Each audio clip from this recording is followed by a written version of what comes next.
Good afternoon, everyone. As people are joining, just want to welcome everyone to the Ohio Division of Unclaimed Funds reporting webinar.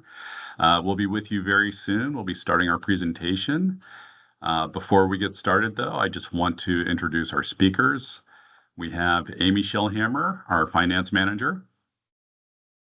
Myself, George Gladden, your compliance manager, and Division Legal Counsel, Kelly Lister. Good afternoon.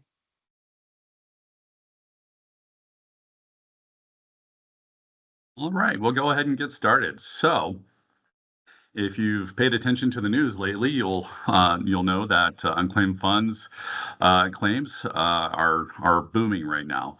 As a matter of fact, we are currently holding almost $5 billion in unclaimed funds. Last year, we paid out 68,879 claims for a total of $111 million.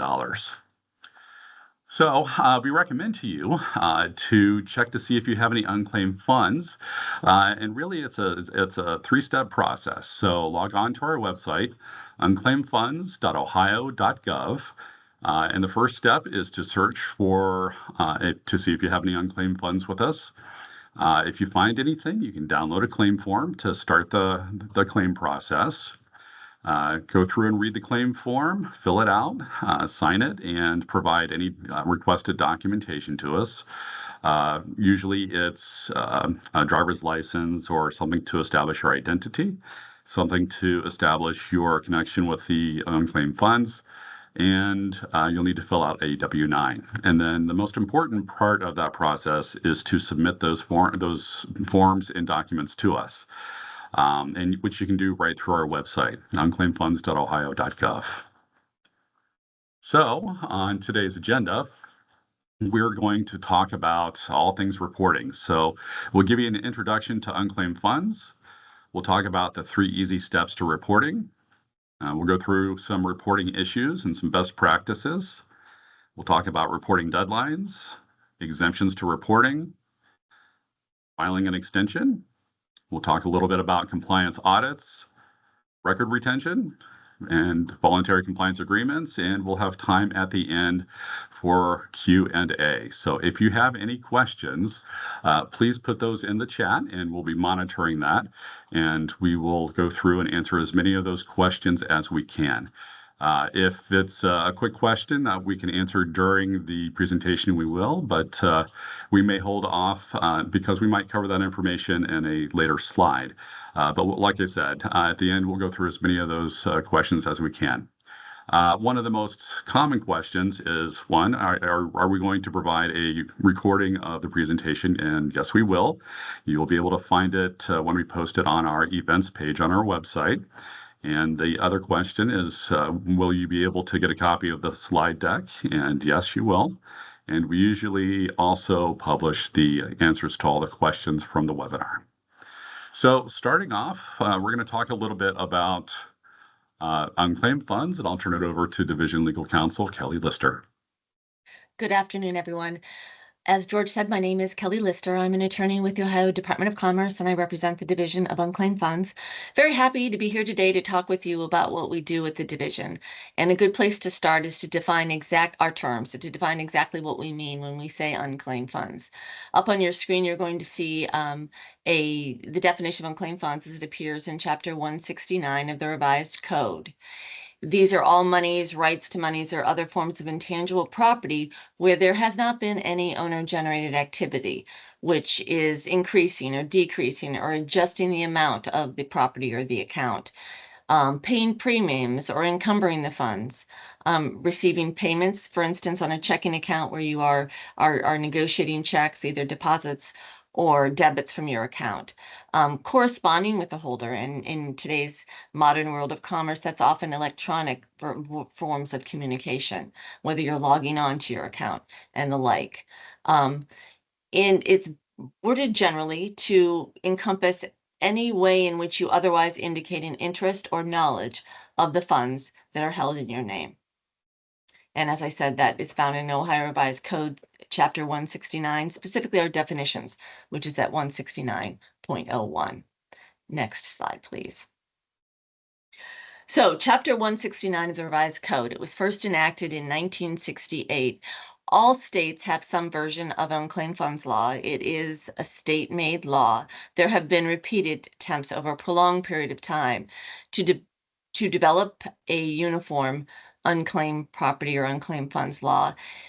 There's been a lot of accomplishment in that regard in communications and exchanges of information and funds and reporting between states, but to date, there still remains a state-made law. Um, so this every business on an annual basis must review their books and records. And as evidence of that, they then must submit an annual report to the Department of Commerce to report any funds that they've identified that properly do constitute dormant funds, reportable as unclaimed funds. Or in the event that they identify nothing, they likewise have to file a report, which is called a none report. Why file a report that shows that you have nothing? Simply to evidence that you've satisfied your annual obligation to review your books and records to identify funds in which you have no ownership interest. Next slide, please.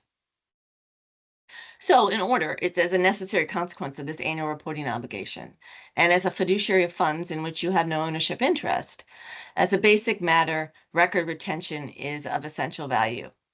In Ohio, holders must retain records for 5 years beyond the applicable period of dormancy. What do I mean when I say that?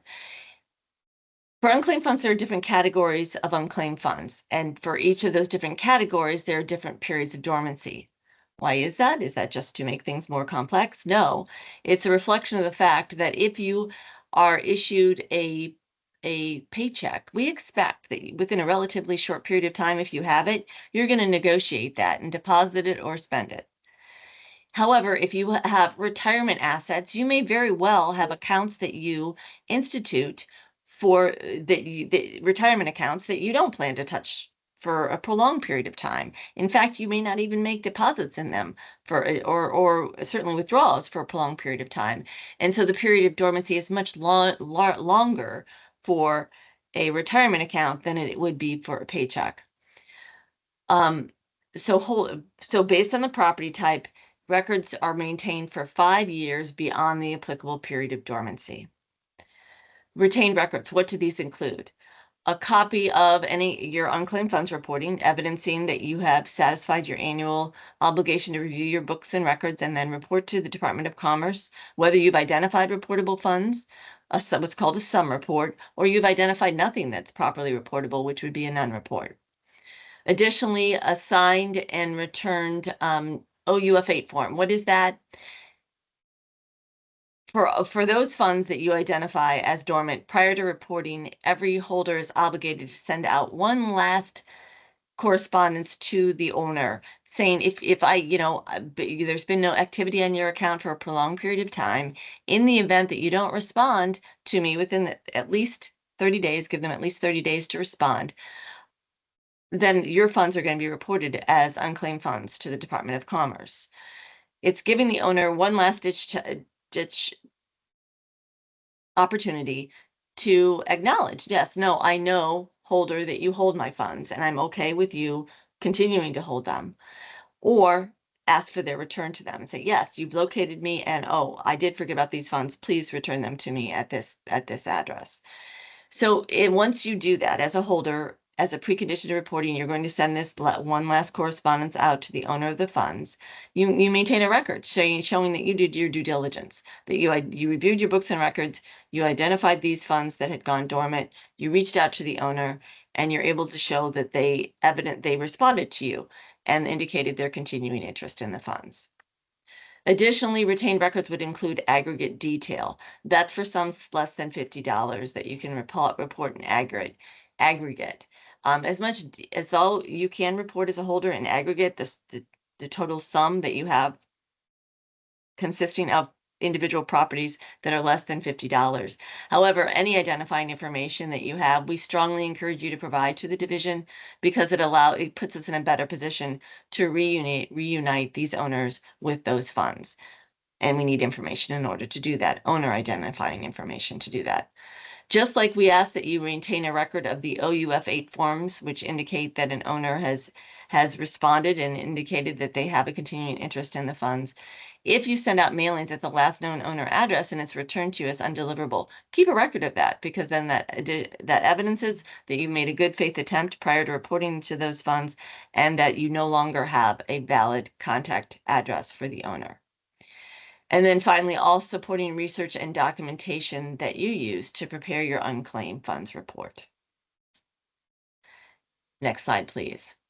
Next, we're going to talk about everything businesses need to know about satisfying their annual reporting obligations. And to discuss that with you, I'm going to turn it over to our compliance manager, George Gladden. Or I'm sorry, to our accounting manager, Amy Shellhammer. Thanks, Kelly. Good afternoon. We've received a lot of reports every fiscal year, and for last year was no exception. We received 90,297 reports for reporting year 2024, and we expect that to continue to grow as businesses grow in Ohio. That amounted to 649 million. So it's a lot of reports coming in. So we get a lot of data going into our system. And as a result, next slide, please. We did a system upgrade. We needed one. Our system was over 20 years old. We needed something that we can handle the increase in volume of businesses and business reporting. It is not like the Ohio Business Gateway, where you had to have a primary filer and you had to get in contact with them to get permission to be on there. We don't have that, thank goodness. And right now, luckily, we do not have any sort of dual authentication that needs to be done yet. I don't know if they're going to add that eventually, but hopefully right now it seems to be pretty easy. On this website, it allows you to report manually. So you can actually put in your information rather than you put it on a spreadsheet. And then we get the spreadsheet, we have to turn around and key the information in. You can key it in directly. It's secure. It's a secure website, allows you to put all this kind of information that you have. In the manual process, it allows you like 45 days to do this. You get a key only you know. We don't know it. The programmer doesn't know it. The software agency doesn't know it. So once you get that key, you have to keep that. And you have 45 days to complete that report online. After that, what happens is it just goes away. We can't pull it back. We can't find it. We can't tell you what the key was. So please try to complete it within that period of time, because we do know you get interrupted as you're doing business. So you can easily start it and come back and finish it up later. We also have where you can upload the NAPA file. That is another, just like before, you uploaded it on the gateway, you can upload it here as well. And then you can remit the funds, just like we can do on the gateway, you can do it here. Just know that if you file it on the gateway, you can't pay it on our website. It has to be filed and paid on the same site. Well, let me back up. If you want to pay on our website, you have to file it on our website.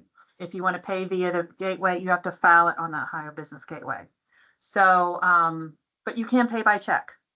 We still have that option. You can still send us a check if it comes from somewhere else. You can still do that, not a problem. The other place is to file the none report. We've tried to make this as simple as possible, and it is pretty darn easy. It takes all of a few minutes, because the most information is you're putting in for the holder information or updating it. That is it. And then you just click the button, select what year it is, and you're done, which is great. Also on our system, we have instructional videos. So if you're lost or not sure what to do, we do have those videos available for you to see as well. Next slide, please. So as of July 1st, we are no longer taking paper reports. That is another reason why we really wanted to have this website available. It allows us not to have any miskeying of information that you're sending to us. It's coming directly from you. That is why it's very important to have.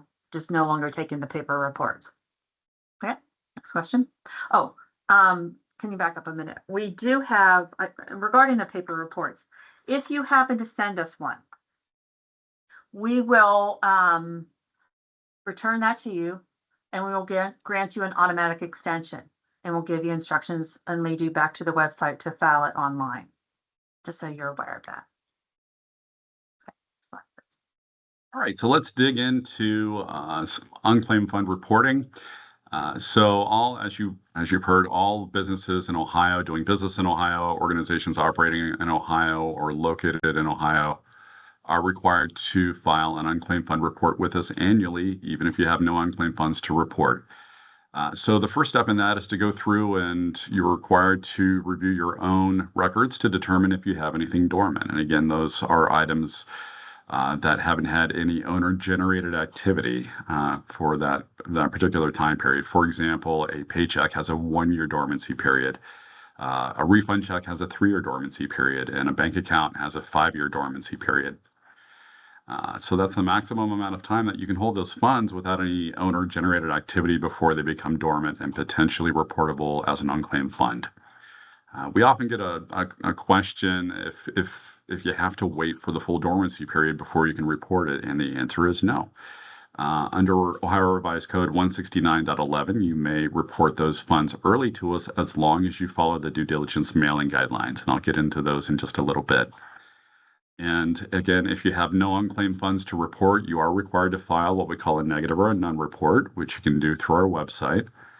And once you report those and follow all the other rules and guidelines in good faith, you'll be relieved from liability, and that's under Ohio Revised Code 169.07. Another question we often get is, are there any fines and penalties and interest? And the answer is yes. The state may assess penalties of up to $500 per day and interest on those funds that should have been reported for each day that an unclaimed fund report is not filed. But the important thing to remember is that we much prefer to educate rather than punish. So we do not automatically assess fines and penalties. That's at the discretion of the Director of Commerce or her designees. Right, so how to report. So if we look at the next slide, it's just like with claims, it's a 3-step process. So the first step is to go through your accounts to determine if you have anything dormant. So you'll look through your outstanding checklists for any checks that are older than 3 years, if they're refund checks or miscellaneous checks. For paychecks, again, it's 1 year. You look through an aging of accounts receivable report, or if you're a medical practice, a patient credit report. Again, there are lots of different kinds of unclaimed funds. So if you have any questions on that, feel free to reach out to us. You can download from our website some instructions on how to do that self-examination of your accounts. The second step is to reach out to the owner of the money and to send them a Notice of Unclaimed Funds form, OUF8, and we'll get into that. And then the third step is once you perform the mailing, and if you don't hear back after 30 days, those items are reportable. And so you report those through our website. So let's talk a little bit more about identifying your dormant accounts. So again, you're going to take a look at your outstanding checklists. You're going to look for any credits that are older than 3 years. If you're holding any items in trust, again, there's a 3-year dormancy period on those. If you happen to be a financial institution, or if you're holding any securities, there's a 5-year dormancy on those. So the first step is to go through and determine what those are. And since the deadline for reporting is November 1st, and we start accepting reports after July 1st, we recommend that you start looking at that after July, but you can really do that anytime throughout the year. There are some items that are exempt from reporting. And the first item is wages and payroll under $50. That is the only time the dollar amount comes into play that way. Everything else, even if it's a penny, once it becomes dormant, is reportable as an unclaimed fund to us. Gift cards are exempt. So if you issue gift cards, all unclaimed funds should be reported to the state of the last known address of the owner of the funds.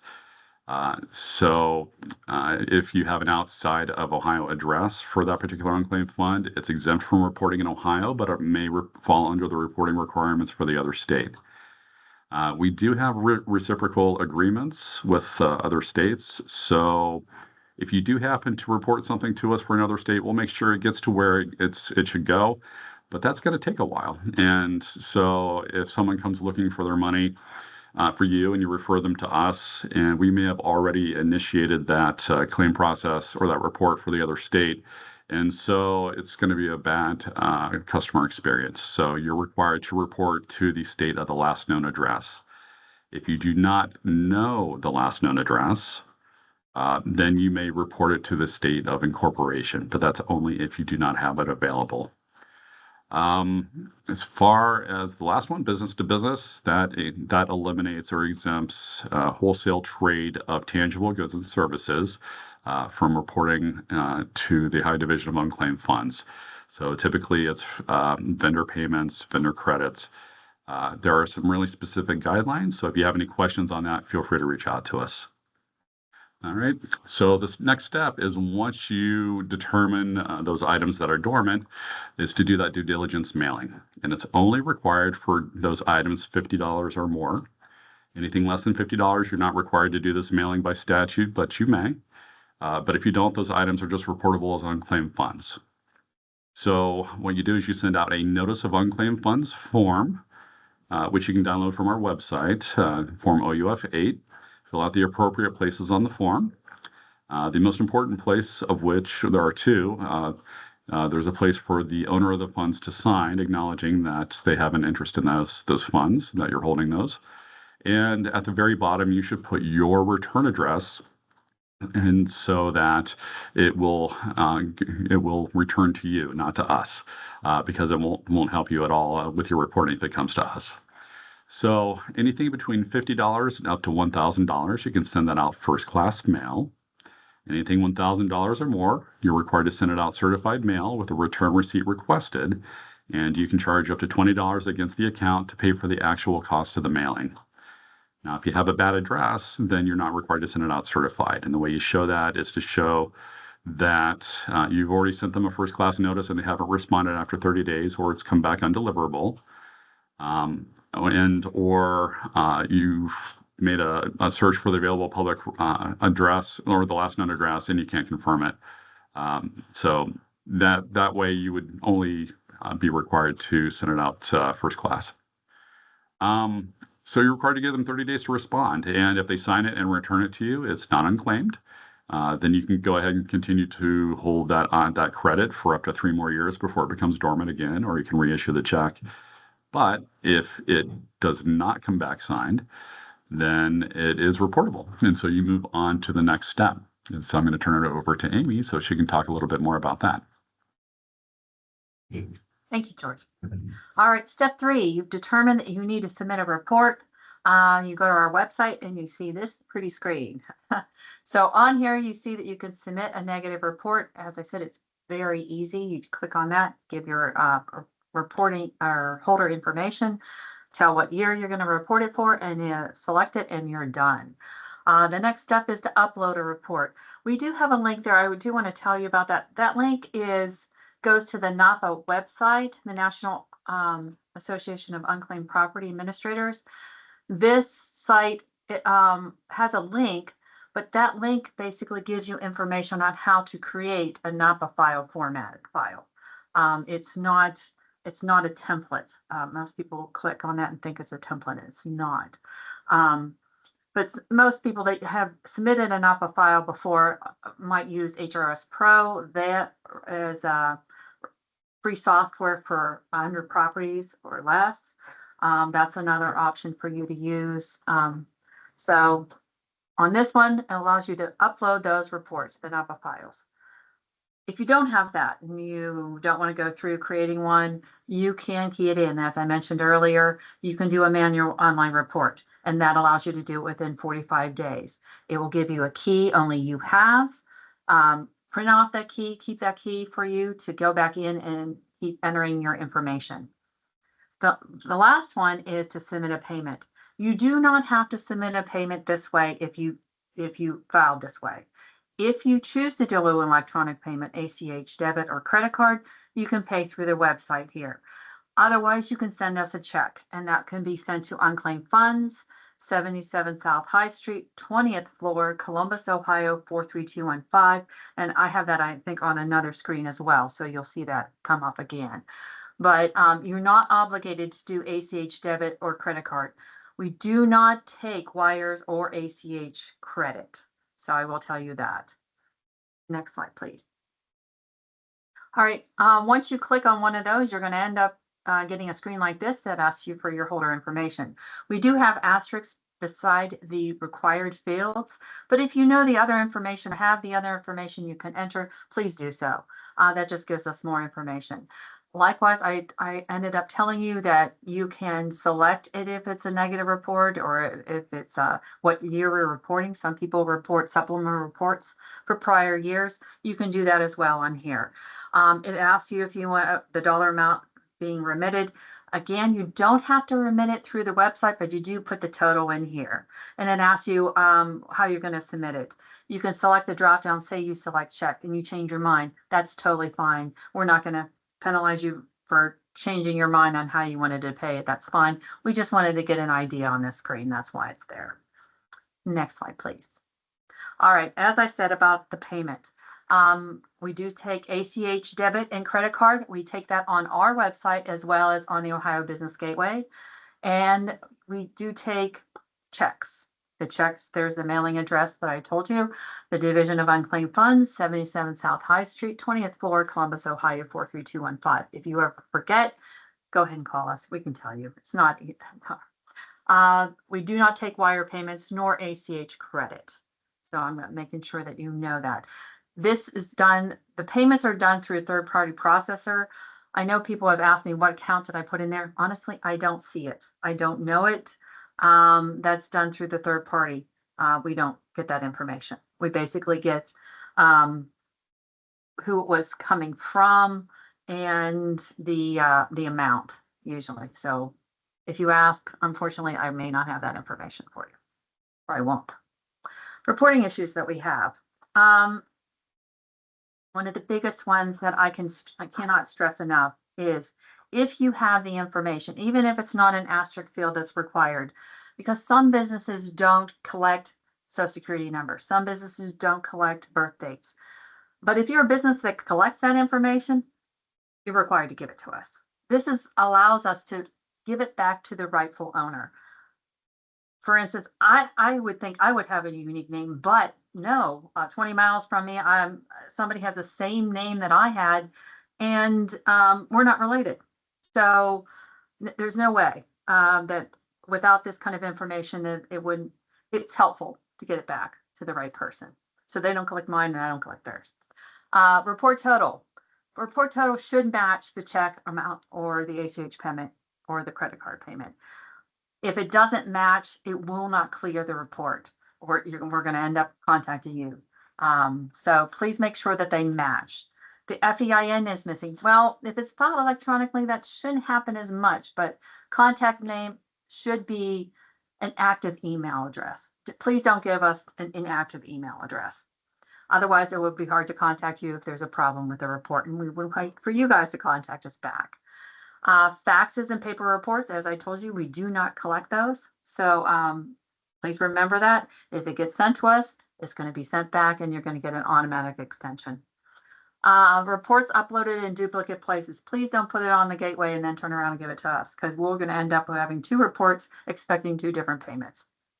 And the payment, as I told you earlier, if you file on our state website and then you go to pay it on the gateway, no, you'd have to file it there and pay it there. It doesn't change it. The only thing that changes is if you file if you want to pay by check from our website. That's the only difference. The lag time between submission and payment. They both have to be submitted by November 1st unless you file an extension, and then it's based upon that extension. The report is not complete until both are accepted. Next slide, please. Other issues that we end up running into. I know we get some title companies reporting to us. It comes in another name. The check comes in at a different name. We cannot cash those. We'll return them to you, and you're going to have to reissue a payment to us.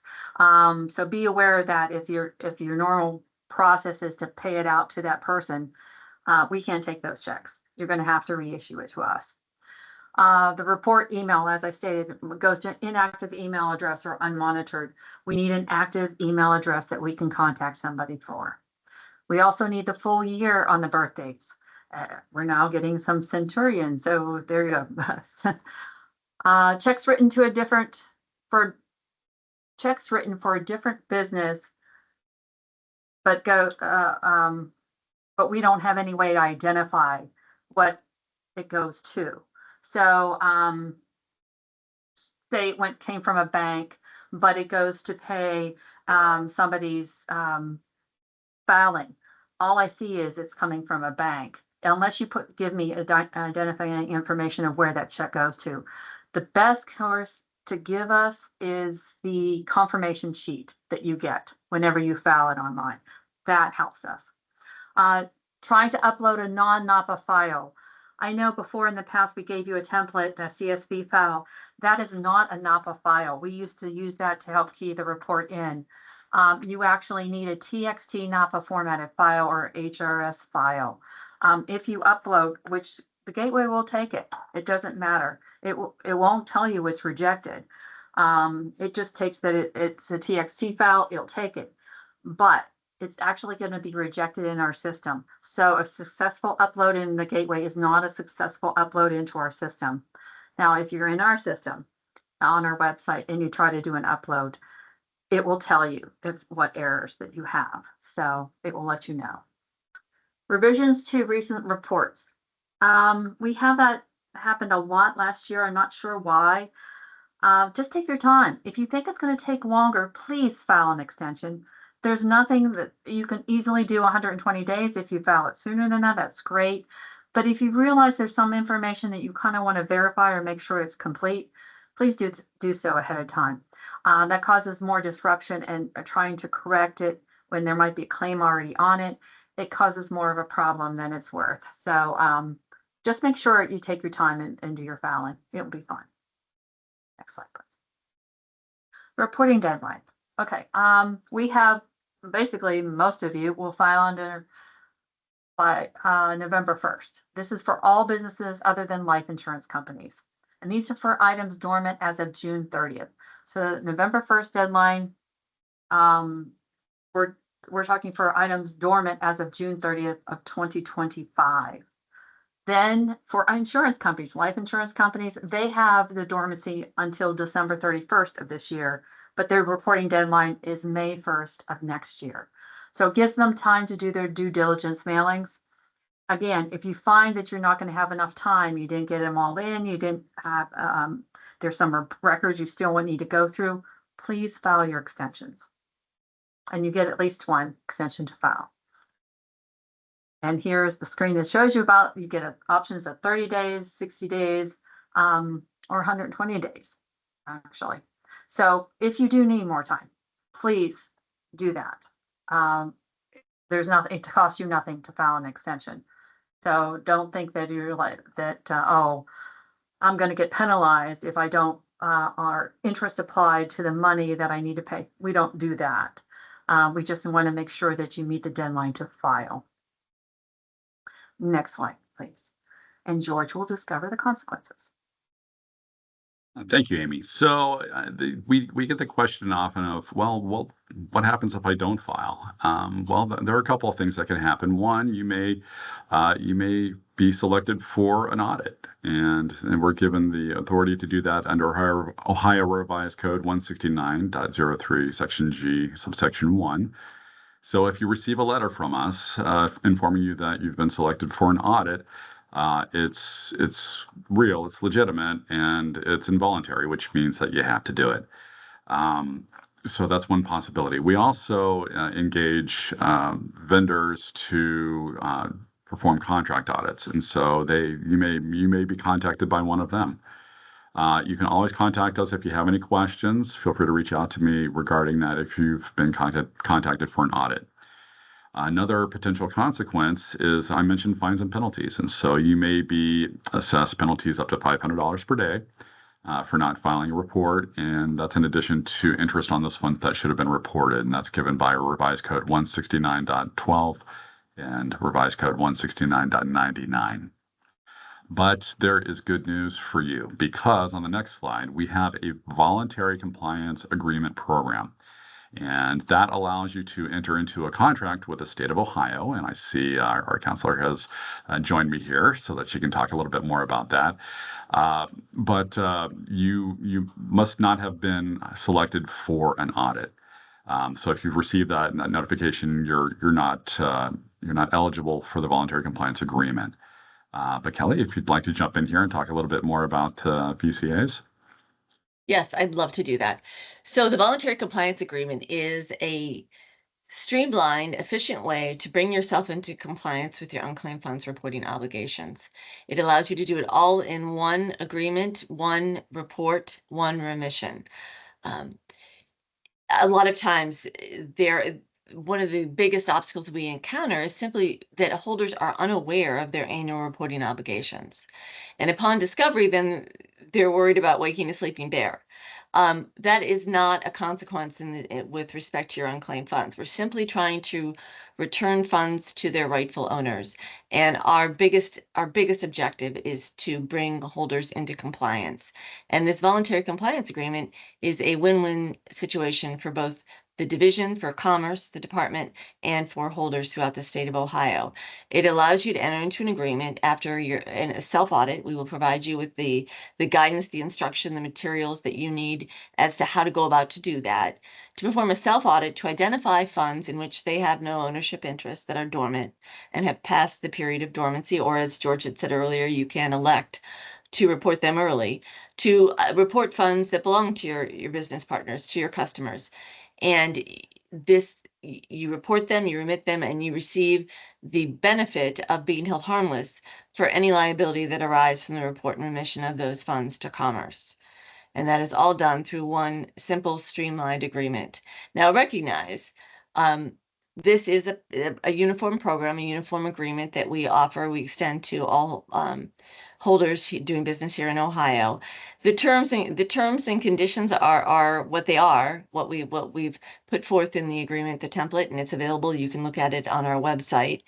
And once you enter into that agreement, you immediately bring your business into compliance. You're current on your reporting obligations. And as a caveat to entering into the program, we expect that then thereafter you will be reporting on an annual basis to Commerce as required by statute.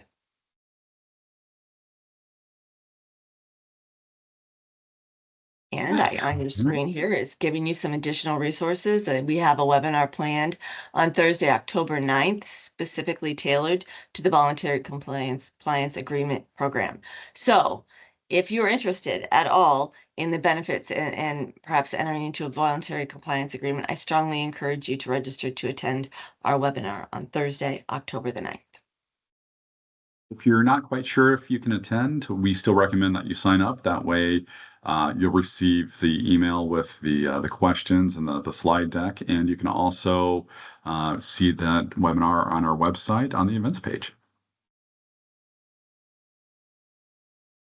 And next, we wanted to talk with you about public records, and that is something that comes definitely within the legal section here at the Division of Unclaimed Funds. We receive public records requests on a regular basis.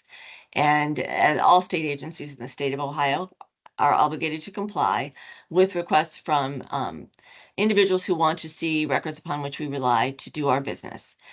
And with holder records that are audited under the division, there has been a specific statutory exemption basically granted to holder records that we audit are exempt from disclosure both by statute and through our administrative rules.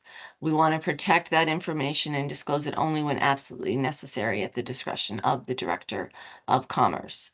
But as a general rule, all records that are maintained and utilized by a state agency are subject to a public records disclosure. However, we have acted here at Commerce to provide to carve out an exception to that normal rule for holder records that are audited by the division.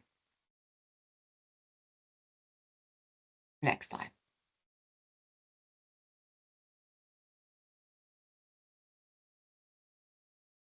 The next slide kind of speaks for itself. Please, in the event that after you've had an opportunity to consider what we've talked about here and apply them to your own individual facts and circumstances, you have any follow-up questions, please do not hesitate to contact Amy Shellhammer, George Gladden, or myself, depending on whether it's dealing with your reporting, compliance issues, or there are some legal issues involving reporting or compliance. We are happy to assist you in any way that you need, and point you into the direction of resources that are available on our division webpage if you're having trouble locating them. Okay, we have a few questions that we've been getting in the Q&A, and we will try to answer some more here that we haven't gotten to. Let's see. How do you know the check belongs to a previously manual entered report? Do we have to write an account number on the check? Amy? If you give us an FEIN number on the check, and if you can tell us the reporting year, that would be very helpful. If you have the confirmation for where you sent us the report, or even the cover sheet of the report, that would be fine if you want to give us a copy of that. But it's more the FEIN number and the report year. We should be able to find that. Hey, Amy, I don't know, did you talk about NAPA forms and how they have fields that are going to kind of prompt the holder to what kind of information we need? You mean on our website? Yeah, like the reporting forms, how I mean, they'll guide you through what kind of information we're expecting you to report for Oh, your yes. funds. Yes, it does. Like I said, though, some have an asterisk beside it because they're definitely required. But if you have any information on the other fields that are there on the screen as you're filling it in, please fill that in as well. I think it has email addresses that's a field. Like I said, there's birth dates as well as social security numbers. If you have that information, you should be giving it to us. And that kind of is a nice segue to something that I don't think I had mentioned earlier. One of the benefits of reporting and remitting your unclaimed funds is obviously that you're insulated from any liability for maintaining an accurate record of those funds going forward, but it also relieves you of your record keeping responsibilities, because then we serve as the fiduciary, the custodian of those funds, and we will maintain records about who they belong to. And so it's very important when you report to us that you give us all the information that you owner identifying information that you have, so we're in a position later, whether it be a year or 10 years later or 5 years later, to reunite the owner with their funds. So as much information as you can provide, the better. Also, another thing that we hadn't mentioned earlier, one of the additional benefit of reporting and remitting these unclaimed funds of your customers and your business partners is that once it's in our custody, interest will accrue on those funds, most typically, and upon the recovery of those funds, the owner will recover all the interest that is accrued over time.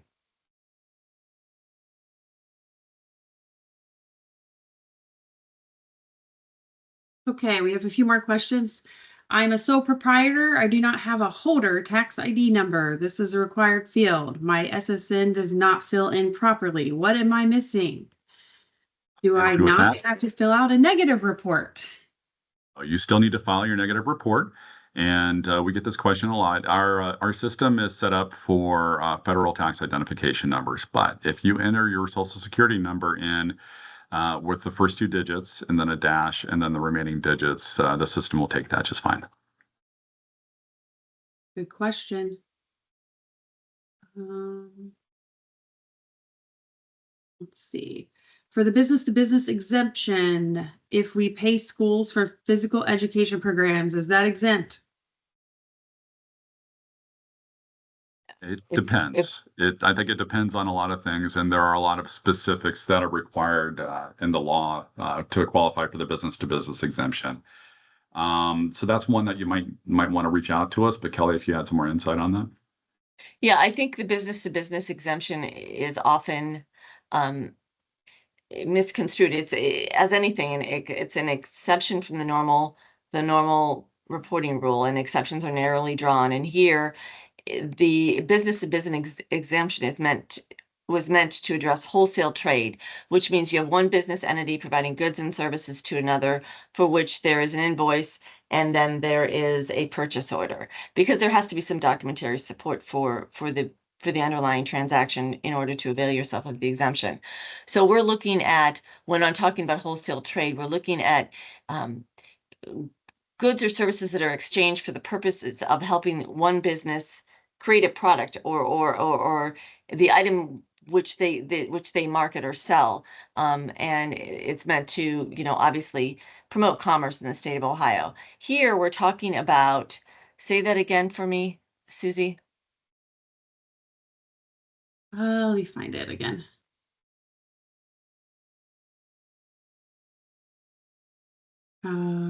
Because I see one here, it's saying a business exemption is only for wholesale purchases, and that's true. They pay schools for physical education programs. Yeah, I would need to, that's something that I Need think more would be information. more, it's a factual specific kind of inquiry in addition to, and then applying a lot of the facts. So given that description, I can't say for certain. If a business writes a check to a 1099 employee and the check isn't cashed in that same year it is written, what is the procedure then? Also, does the answer change if the individual or employee is no longer active working for the same business?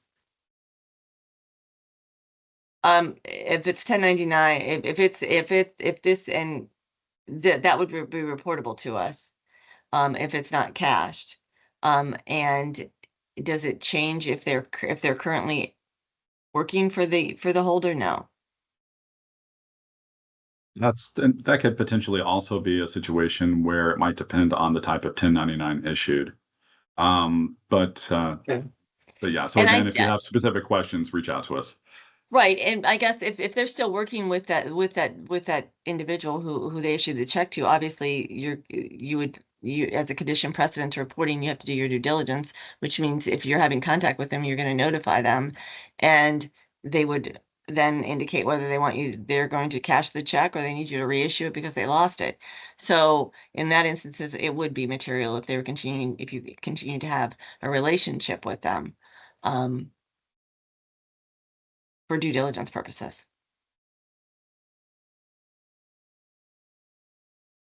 Okay, we have a few more questions. I will say again, our website is right there at the bottom of the screen in red, unclaimedfunds.ohio.gov. If once you go to our homepage, you click on report funds. If you want to learn and see all of the options of reporting, that will lead you to the correct place. Here's another question. We have a former employee with an outstanding paycheck from earlier this year. The gross check was in excess of $50 after required federal, state, and local taxes. The net check is 28 cents. After 1 year from the date of issue, is the 28 cents check reportable? Since the amount on the check is less than $50 and it's a paycheck, that's exempt from reporting. It looks like there is only one field for name on the unclaimed funds in the new system. How do you report funds that are due to more than one party?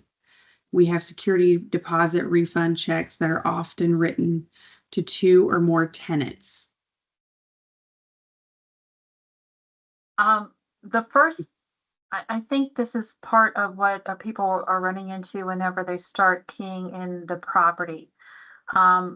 There is space for multiple owners. You first put in the information about about the holder, and then you put the information about you add your first property, and then you can hit add next, or it will allow you to put in the second owner. But we do have guides on our website for this Yes. person, Heather. We do have go to our report funds page and click on reporting resources. We do have guides. We also have how-to videos that walks you through it step by step. And of course, you can always email us or call us with specific questions. there is a spot that it gets confusing. That's why I was trying to address that. It does get confusing, but you add the property first, then you can add the additional people with it, and then you can add another property. There is a way to do it, but hopefully the video should be self-explanatory. But as she said, can always email us with questions. I saw someone had their hand up. If you have questions, please type them in the Q&A chat and we'll try to get to them right now.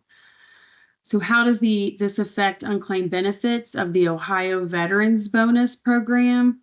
How does that affect unclaimed funds? I'm not sure what they're asking. I'm not sure either. I know just as a general rule, state agencies are exempt from reporting to the Division of Unclaimed Funds. And for the reason that by law, if they collect the monies under color of office and administer those funds, then they retain them in trust for recovery by their rightful owners. So you would go back to the Veterans Agency that issued the payment and to recover on an uncashed benefit payment. Do you have anything to add to that, George? No, that's exactly what I would say. In the past, we filed one report to include a number of related entities. We did so by emailing the list of EINs covered on one report. How do I update the EINs covered on our report? Do I just email the list again? Yes, you can please email those to either unfdholders@com.ohio.gov or unfdcompliance@com.ohio.gov. Please list the company name, each FEIN, and the parent company or the company that will be reporting for those entities, and we'll link them in our system. Okay, if an insurance has overpaid towards a patient account and have not requested funds back, and you have turned the money into unclaimed funds, and then 4 years later, they ask for the money back, what do we do? So this would be like a overpayment that resulted in a credit balance due to the patient, or Looks that like the it would- insurance company paid more than the provider anticipated. Is that your understanding? My understanding, and you can correct me, whomever Stephanie entered the question, Briggs. but it would be due to the insurance overpayment.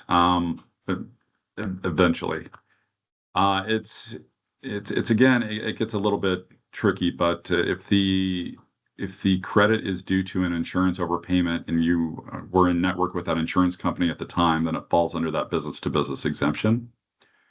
So this is one of those specific cases where we might need more information. Stephanie, if you could type your question or in the chat. So George, you're thinking the credit goes to the insurance company? It depends. So if it's, and the reason it depends is it depends on what the insurance covers. It depends on what the patient has paid. But to get that money back, if the insurance company is requesting a take back, then you can do a holder reimbursement request, and we would process that as a claim. There's Okay. a form on our website to download and fill out, and then you could submit that with the documentation showing that that you would be entitled to that money back. You would need to initiate a claim to be able to process that through. So reach out to us, and we can help you with that process. So just as a general clarification, a holder reimbursement is when a holder reports funds to us and then later their customer didn't respond to the due diligence notification, but comes forward and requests, the return of the money that belongs to them. And because you want to maintain that relationship, or that's just the way you do business, you go ahead and refund those monies to your customer or business partner. You can then recover the funds from us that you previously reported upon proof of payment that in fact you've made that reported owner whole. And as George had just said, that would be the way we process the payment, is that we need to do it through the claims process, where it's a holder claim for reimbursement from us for previously reported funds. And that is all provided. We have authority to do that by statute as well.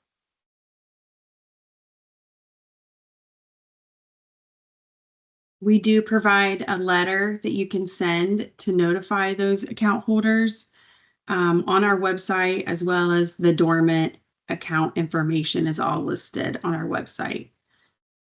So like the periods of dormancy for different property types, you can access that from a resource on our website. And additionally, an example of a letter to send out to your customers, as long as it's substantially similar to what you find there, you can also put it on your letterhead if that's your preference.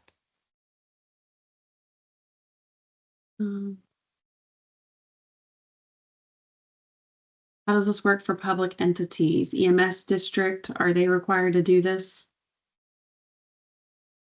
Report under, if under section 9.39 of the revised code, there is a provision that that public entities who are holding unclaimed funds, hold them in trust, and they don't report them to the Department of Commerce.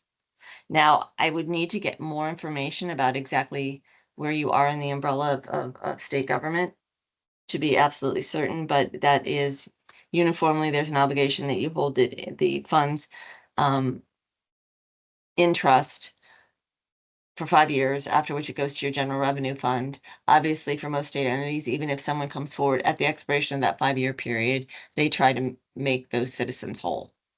But it's for all public officials who receive public money under color of office. Those all monies that are received and collected under color of office are maintained by that public entity and held in trust for a period of 5 years.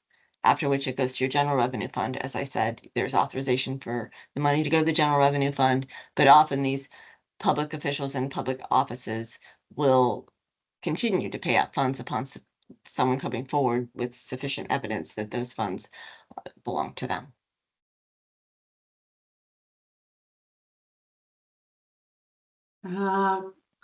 Okay, Kelly. How long are unclaimed funds held by the state available to be claimed? So there were recent changes to the unclaimed funds law, which provided that for those properties that were beginning in January of this upcoming year, we will be reporting and remitting unclaimed properties that have not been claimed. Seems like I double speak there, but that have not been recovered by their rightful owners, to a foundation, Ohio Cultural and Sports Facility Performance Grant Fund. However, for a 10-year period extending through January of 2036, those owners can continue to claim and recover those properties that were reported to us prior than from 2016. They can continue to submit a claim to Commerce and recover those unclaimed funds. For those properties after the expiration of of 2000, for that 10-year period ending in January of 2036, thereafter unclaimed funds are a sheet to the state at the expiration of 10 years after they are reported and remitted to the Department of Commerce. And that is a departure from former law, which provided that we held them in trust indefinitely until recovered by their rightful owners or their successors or heirs there too. I think I've answered the question. Does everyone agree? Yes. Okay, with that, we are at 1 o'clock, 1:01 in fact. Please take a screenshot of the screen if you haven't already. Capture those email addresses and our phone number. If we did not get to any of your specific question, please feel free to message us with that, and we are happy to help you. And we are complete with our webinar today. Thanks everyone for attending. We hope you got value and learned something new. Have a great day. Thank you, everyone. You're welcome.